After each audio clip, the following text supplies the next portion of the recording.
Continúan los ataques. En las últimas 24 horas, Ucrania llevó a cabo un ataque masivo con más de 500 drones en territorio ruso. Estos soldados ucranianos utilizan armas entregadas por Francia. Kiev fue el objetivo del más reciente ataque ruso a gran escala. Al menos 20 lugares en 7 distritos de la capital ucraniana sufrieron daños. Sus residentes describen el terror que los asaltó por la madrugada. Y si te dijera que la mayor amenaza a la soberanía de Ucrania fue la decisión de entregar las armas nucleares que las protegían. Bienvenidos a Dúo Global. Para entender el presente, debemos viajar atrás. Hoy vamos a rastrear la mecha de este conflicto, desde el día en que Ucrania fue la tercera potencia nuclear del mundo, un poder que entregó a cambio de una promesa en papel. Luego analizaremos cómo la Revolución Naranja fue el primer choque de trenes entre Occidente y Moscú. Veremos cómo esta protesta pacífica creó las fracturas políticas que, una década después, con la caída del Euromaidán en 2014, Rusia usaría como pretexto para robarse Crimea a plena luz del día. Y finalmente, cómo la guerra del Donbass se convirtió en un laboratorio de conflicto, en una guerra de trincheras que duró 8 años, mientras el mundo ignoraba los acuerdos de paz fallidos de Minsk.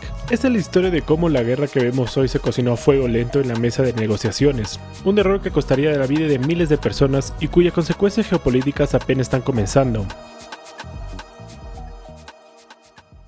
Para entender el conflicto actual, debemos empezar en 1991. El telón de acero cae y con la disolución de la URSS emerge Ucrania moderna. El 24 de agosto, la Rada Suprema declaró la independencia, que fue refrendada con un contundente 92.3% de votos en el referéndum del 1 de diciembre, un consenso nacional que incluía a la población de Crimea y el Donbass. Sin embargo, en esta nueva nación, liderada por su primer presidente, Leonid Kravchuk, heredó un problema de dimensiones colosales: la dispersión del arsenal militar soviético. De la noche a la mañana, Ucrania se encontró en una situación geopolítica única y peligrosa. Tenía un poder que ningún otro estado recién independizado poseía. Hablamos de la herencia atómica. Ucrania se había convertido en el hogar del tercer arsenal nuclear más grande del planeta, solo detrás de Rusia y Estados Unidos. Misiles balísticos intercontinentales y miles de ojivas tácticas estaban en su territorio. Un activo militar invaluable, pero también una responsabilidad insostenible para un país que enfrentaba una hiperinflación paralizante.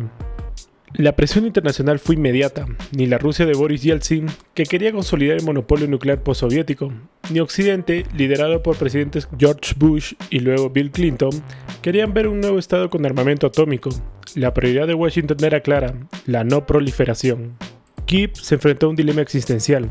Mantener el arsenal ofrecía la disuasión definitiva, pero el costo de mantenimiento y el riesgo de ser objetivo primario eran insoportables.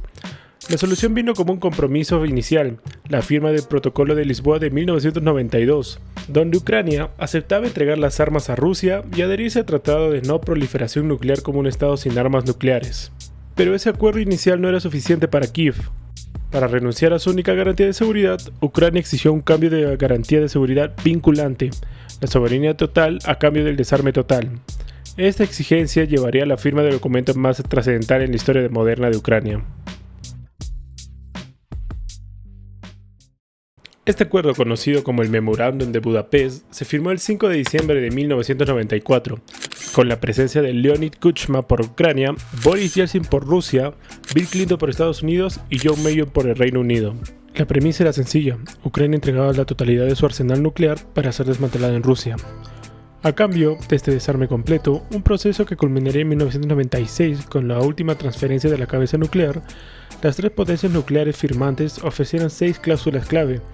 Las más cruciales eran su compromiso de respetar la independencia y soberanía de Ucrania dentro de sus fronteras existentes y abstenerse de la amenaza o el uso de fuerza. Ucrania tomó la decisión pragmática de confiar en la palabra escrita de las superpotencias, cediendo su poder de disuasión más grande. Pensaron que una promesa de seguridad colectiva era más fuerte que cualquier misil. La historia, sin embargo, nos ha demostrado que esa confianza fue depositada en un documento cuya validez legal pronto sería cuestionada. Porque mientras Ucrania consideraba el memorándum como una garantía de seguridad firme, las potencias, incluida Rusia, lo interpretaban como una simple afirmación política no vinculante, sin las obligaciones militares de un tratado de defensa mutua. Esta ambigüedad, que parecía un detalle legal menor en 1994, se convertiría en el primer gran agujero en la soberanía ucraniana. En retrospectiva, el desarme de Ucrania es visto por muchos analistas como el mayor error geopolítico de la era postsoviética.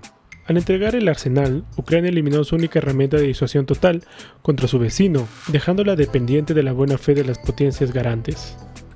Y la prueba de que esa fe estaba mal depositada no tardaría en llegar. El primer gran pulso entre las ambiciones de Kiev de mirar a Occidente y la necesidad del control de Moscú aparecería una década después, no en el campo de batalla, sino en las calles de la capital. Pasamos a la Revolución Naranja del 2004.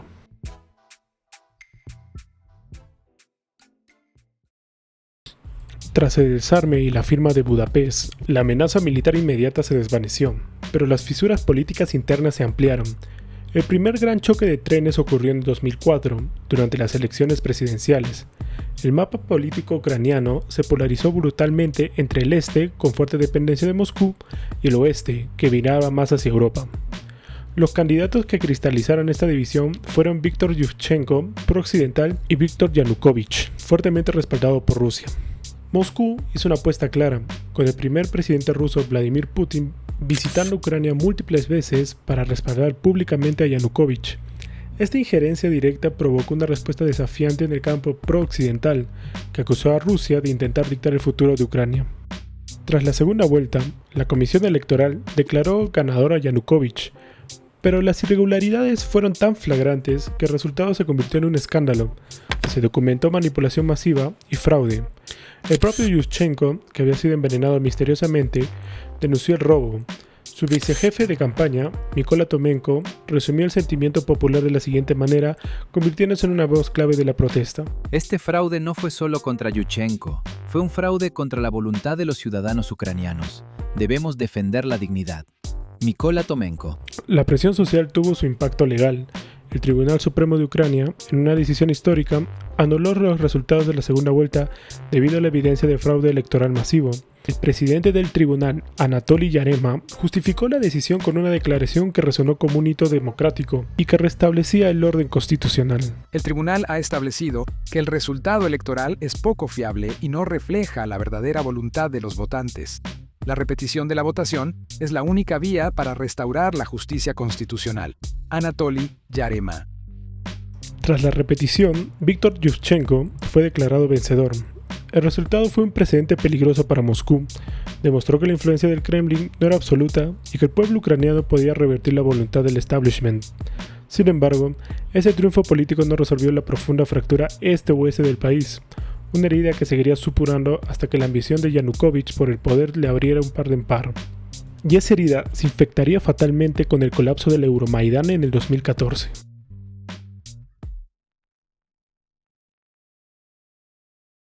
La herida política que la Revolución Naranja no pudo cerrar se abrió de par en par en el 2013. Viktor Yanukovych, el perdedor del 2004 y ahora presidente electo desde el 2010, se encontraba ante una decisión trascendental: firmar el acuerdo de asociación en la Unión Europea o rechazarlo para buscar la integración económica con Rusia. Era el momento de definir el futuro geopolítico de Ucrania. La decisión de Yanukovych fue unilateral y explosiva. A pesar de años de preparativos y la expectativa de gran parte de la población, en noviembre de 2013, el gobierno suspendió abruptamente la firma del acuerdo con la Unión Europea. Esta traición a las aspiraciones pro-europeas encendió la indignación. Cientos de estudiantes salieron a la Plaza de la Independencia, el Maidán, en Kiev, iniciando lo que se conocería como el Euromaidán. Las protestas inicialmente fueron pacíficas, pero lentamente se transformaron en un enfrentamiento brutal después de que el gobierno intentara disolverlas con violencia policial. Durante los meses siguientes, millones de ucranianos se unieron. El momento más oscuro fue en febrero de 2014, la llamada masacre del Maidán, donde francotiradores mataron a decenas de manifestantes. El entonces ministro de Asuntos Exteriores de Polonia, Radosław Sikorski, resumió la tensión diplomática del momento con una frase que resonó en toda Europa. Si no hay un acuerdo de paz, habrá ley marcial, habrá un ejército, volverán todos muertos.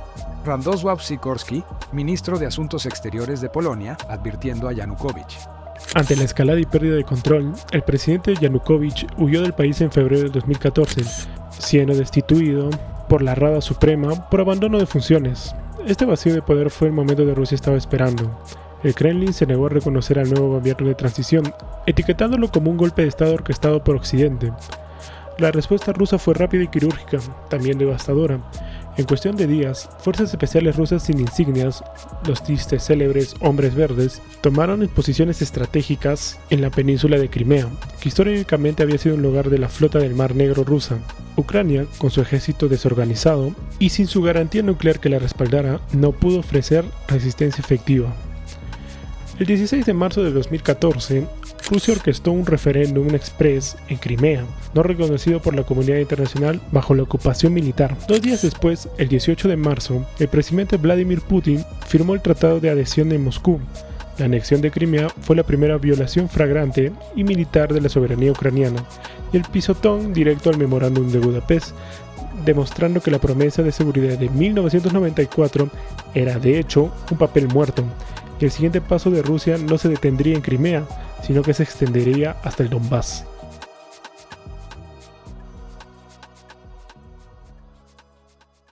La anexión de Crimea fue solo el prólogo. Inmediatamente después, el foco de inestabilidad se trasladó a las regiones de Donbass, las regiones de Donetsk y Lugansk. En abril del 2014, grupos separatistas armados con apoyo militar, logístico y financiero de Rusia se levantaron contra el gobierno de Kiev, aprovechando el caos post-Euromaidán y declarando las llamadas repúblicas populares de Donetsk y Lugansk. La respuesta de Kiev fue lanzar una operación antiterrorista. Sin embargo, las fuerzas ucranianas se enfrentaron a un adversario bien armado y apoyado por unidades regulares rusas, aunque Moscú lo negara sistemáticamente. La batalla rápidamente se convirtió en un conflicto convencional con tanques, artillería, donde miles de civiles quedaron atrapados en el fuego cruzado. La comunidad internacional, aún dirigiendo la anexión de Crimea, intentó desesperadamente detener la hemorragia. Esta presión internacional llevó a la mesa de negociación. Los acuerdos de Minsk I se firmaron en septiembre de 2014, pero fracasaron casi de inmediato. La situación se deterioró aún más, culminando en la devastadora batalla de Debaltseve. Esto forzó una segunda ronda de negociaciones en 2015, mediadas por el formato de Normandía, Alemania y Francia. El resultado fue que Minsk II, que fue en febrero de 2015, este documento se convirtió en la hoja de ruta para la paz, o al menos para el cese del fuego. Sus puntos claves eran un alto al fuego total, la retirada del armamento pesado y, lo más polémico, la solución política que otorgaría un estatus especial a las regiones separatistas, incluyendo amnistía, elecciones locales para luego devolver el control de la frontera a Ucrania. Pero Minsk II se convirtió en un laberinto diplomático. Rusia insistía en que Ucrania debía otorgar el estatus especial y autonomía antes de recuperar el control de la frontera, mientras que Ucrania se negaba rotundamente a cambiar su constitución mientras hubiera tropas rusas o mercenarios en su suelo. La viceprimera ministra ucraniana para la integración europea y euroatlántica, Ivana Klimpush, expresó la frustración de Kiev ante la falta de cumplimiento ruso. Los acuerdos de Minsk se han convertido en un arma para la Federación Rusa. Usan los textos para desestabilizarnos internamente y para evitar cualquier responsabilidad por sus acciones. Ivana Klimpush-Tsintsadze, viceprimera ministra de Ucrania. Durante los siguientes 6 años, la línea de contacto se congeló, convirtiéndose en una guerra de trincheras de baja intensidad conocida como la Guerra Olvidada. Miles de personas murieron o fueron heridas en el Donbass, mientras el acuerdo de paz permanecía paralizado, demostrando que Rusia no tenía intención de permitir que Ucrania recuperara el control total de esas regiones sin cambiar radicalmente su orientación geopolítica. La mecha, aunque parecía apagada, ardía lentamente bajo tierra, preparando la explosión final de 2022.